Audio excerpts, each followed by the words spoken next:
တွားကိုက်နေလို့စေကန်တစ်ခုကိုသွားစစ်ဖို့ရောက်လာတဲ့အမျိုးသားတယောက်ဟာမထင်မှတ်ထားတဲ့လူတယောက်ကိုပြန်တွေ့လိုက်ရပါတယ်။သူ့ရှေ့မှာရက်နေတဲ့သွားဆရာဝန်မလေးကလွန်ခဲ့တဲ့10နှစ်ကသူ့နှလုံးသားတစ်ခုလုံးပေးပြီးချစ်ခဲ့ဘူးတဲ့ချစ်သူဟောင်းစုချင်ဖြစ်နေကြတာပါ။အံ့အားသင့်နေတဲ့စောင့်ရံကိုမိတ်ဆွေကကုတာကြီးခုံပေါ်ထိုင်ခိုင်းလိုက်တယ်။စုချင်ကလူနာကိုတိတ်ချစစ်စီဖို့နှာခေါင်းစည်းချွတ်ပေးဖို့ပြောပြီးမိ။ဆောင်ရံကစကားတစ်ခုမှမပြောဘဲရုတ်တရက်ထပြီးထွက်သွားခဲ့တယ်။အဲ့ဒီအဖြစ်အပျက်ကစုချင်ကိုအံ့ဩသွားစေတယ်။ခဏအကြာမှာတော့သူမဟာအဲ့ဒီလူရဲ့မျက်လုံးတွေကိုပြန်တတိယမိတယ်။အဲ့ဒီအကြည့်ကတစ်ချိန်ကသူမကိုအယမ်းချစ်ခဲ့တယ်။ဆောင်ရံရဲ့အကြည့်နဲ့တထက်ထဲတူနေခဲ့တာပါ။အတီးပြူဖို့အပြေးလိုက်ထွက်လာပေမဲ့ဆောင်ရံကကားထဲဝင်ပြီးသားဖြစ်နေခဲ့တယ်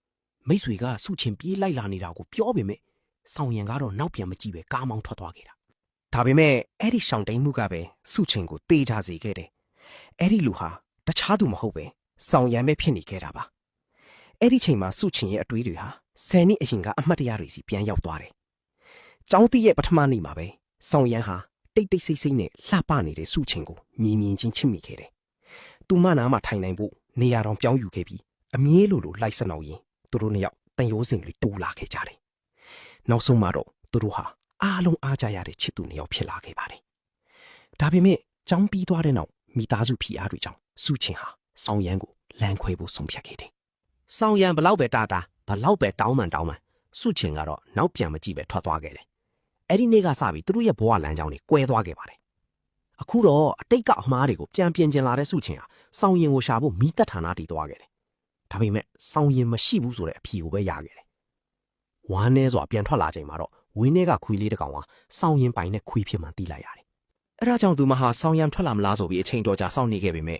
နောက်ဆုံးဒီသူပေါ်မလာခဲ့ပါဘူး။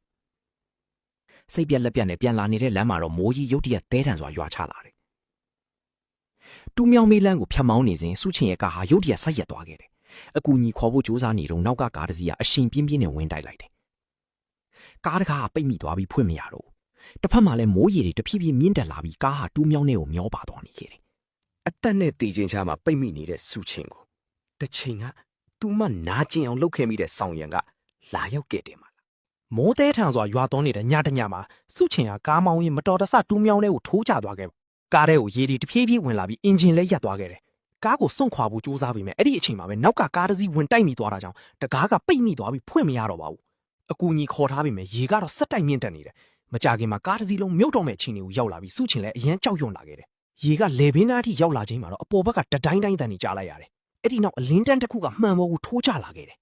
မျော်လင့်ချက်ပြန်ပေါ်လာတဲ့စုချင်ဟာမှန်ကိုအမြန်တုပ်ပြီးအပြင်ဘက်ကိုအကူအညီတောင်းခဲ့တယ်။အပြင်မှာတော့မိသက်သမားနှစ်ယောက်ကရေထဲကိုဖျက်လျှောက်လာနေကြတယ်။ကားတကားဖွင့်မရတော့တာကြောင့်သူတို့နှစ်ယောက်ကကားကိုအရင်ရွှေ့ထုတ်ဖို့ဆုံးဖြတ်လိုက်ကြတယ်။စုချင်ဟာသူ့အသက်ကိုကေပြီးမဲ့သူတွေကိုစိုက်ကြည့်နေခဲ့တယ်။ဒါပေမဲ့အဲ့ဒီအထဲမှာမိမိကိုကယ်တင်နေတဲ့သူကတစ်ချိန်ကကိုယ်တိုင်စွန့်ပစ်ခဲ့တဲ့ပထမဆုံးချစ်သူဆောင်ရံဖြစ်နေမယ်ဆိုတာတော့လုံးဝမထင်ထားခဲ့ပါဘူး။ဆောင်ရံဟာအားကုန်ထုတ်ပြီးကားကိုရည်နေတဲ့နေရာစီရွှေ့ခဲ့တယ်။လို့ဖို့ကုံဖက်ကလည်းနောက်ကနေအားဖြည့်ကူညီပေးခဲ့တယ်။နောက်ဆုံးမှာတော့ကားကိုလုံခြုံတဲ့နေရာစီရောက်အောင်ရွှေ့နိုင်ခဲ့ပြီးဆောင်ရံကမှန်ကိုချက်ချင်းခွဲဖြတ်လိုက်တယ်။ဒါပေမဲ့ကားထဲကလူကိုမြင်လိုက်ရတဲ့အချိန်မှာတော့သူ့မျက်နှာအနှဲငယ်တင်းသွားခဲ့တယ်။အဲ့ဒီလူကစုချင်ဖြစ်နေခဲ့တာပါ။ဆောင်ရံဟာစိတ်ခံစားချက်ကိုဖုံးကွယ်ထားရင်စုချင်ကိုဆွဲထုတ်ပြီးဘေးကင်းတဲ့နေရာစီခေါ်သွားခဲ့တယ်။စုချင်ကတော့မိမိတစ်သက်လုံးမမိနိုင်တဲ့လူကိုပြန်တွေ့လိုက်ရတာကြောင့်သူ့ကိုတင်းတင်းကြပ်ကြပ်ဖတ်ထားမိတယ်။ဒါပေမဲ့ဆောင်ရံကချက်ချင်းခွာထုတ်လိုက်ပြီးမိတ်ဆွေကိုကယ်ဆယ်ရေးအင်ဂျီပေးခိုင်းကနောက်ပြန်မကြည့်ပဲထွက်သွားခဲ့တယ်။နောက်ပိုင်းမှာစုချင်ဟာကျေးဇူးတင်စကားပြောဖို့နဲ့အင်ဂျီပြန်ပေးဖို့ဆောင်ရံကိုတွားတွေ့ခဲ့တယ်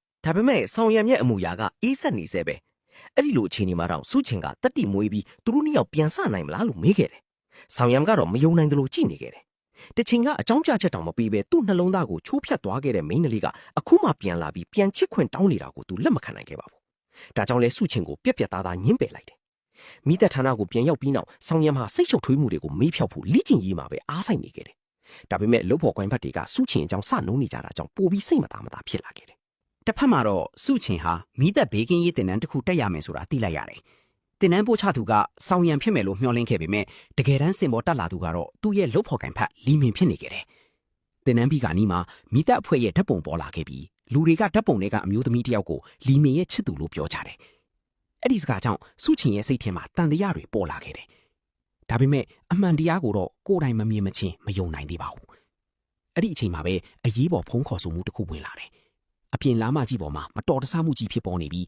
ဆေးအဖွဲ့ချက်ချင်းထွက်ခွာရမယ်ဆိုတာပါပဲ ။တစ်ချိန်တည်းမှာပဲမိသက်ဌာနဘက်ကလည်းဆောင်ရန်ဦးဆောင်တဲ့ကယ်ဆယ်ရေးဖွဲ့ရောက်လာခဲ့တယ်။10နှစ်ကြာကွဲကွာခဲ့တဲ့သူတို့နှစ်ယောက်ဟာအဲ့ဒီနေရာမှာထပ်မံဆုံတွေ့ခဲ့ကြပြန်တယ်။အခြေအနေကအလွန်အရေးကြီးနေတဲ့အတွက်နှစ်ယောက်စလုံးကိုစီတာဝန်တွေကိုသာအာရုံစိုက်နေခဲ့ကြတယ်။ကယ်ဆယ်ရေးလုပ်ငန်းတွေလုပ်နေစဉ်ကားတစ်စီးရုတ်တရက်လှုပ်ရှားလာပြီးစုချင်အန်ဒီရဲ့ကြုံတော့မဲ့အချိန်မှာဆောင်ရန်ကသူ့ခန္ဓာကိုယ်နဲ့အကာအကွယ်ပေးခဲ့တယ်။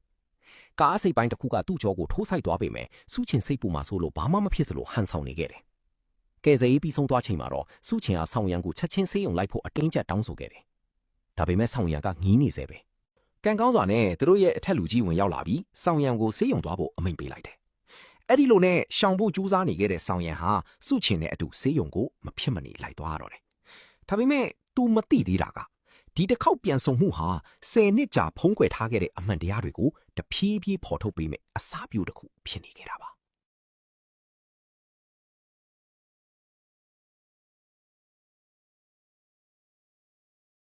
ဒဏ်ရာရထားတဲ့ဆောင်ရံဟာဆေးရုံကိုရောက်လာခဲ့ပါတယ်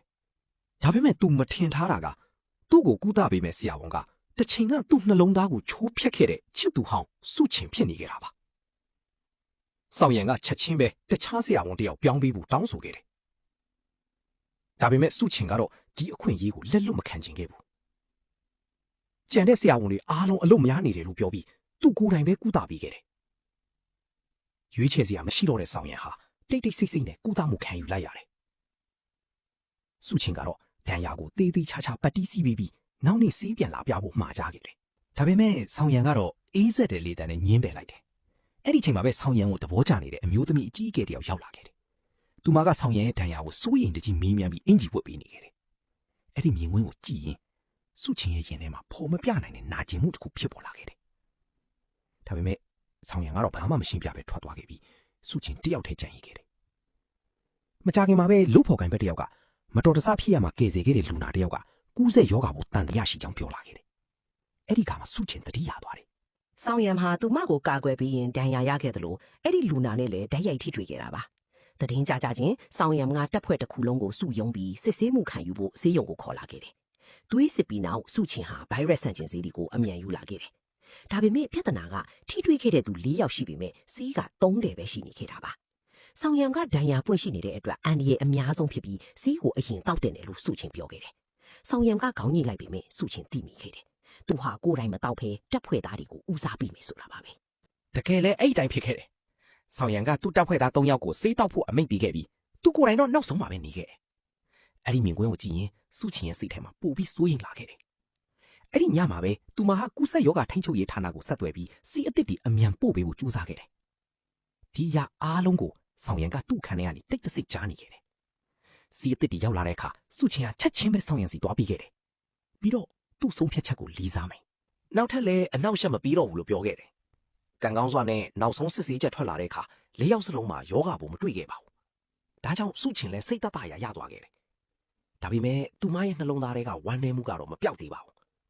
အဲ့ဒီညမှာပဲစုချင်ကဘားတစ်ခုမှသွားတော့ရင်အယမ်းမူးသွားခဲ့တယ်နောက်နေ့မှာတော့သူမကညီကိုဖြစ်သူကိုဆောင်ရံနဲ့ပြန်လဲစုံစည်းဖို့ကြိုးစားခဲ့ပေမဲ့ညင်းပယ်ခံလိုက်ရကြောင်းပြောပြခဲ့တယ်သူငါ့ကိုတကယ်မုန်းသွားပြီထင်တယ်ဆိုတဲ့စကားကိုကြားလိုက်ရတဲ့အခါညီကိုဖြစ်သူလည်းစိတ်မကောင်းဖြစ်သွားခဲ့တယ်ဒါပေမဲ့အဲ့ဒီအချိန်မှာပဲမမျော်လင့်ထားတဲ့အရာတစ်ခုဖြစ်ပွားလာခဲ့တယ်စုချင်အိမ်မှာအနားယူနေစဉ်တခါခောက်တန်ကြားလိုက်ရတယ်တခါဖွင့်ကြည့်လိုက်တဲ့အခါတကားဝါမှာရက်နေတဲ့သူကစောင့်ရံဖြစ်နေခဲ့တယ်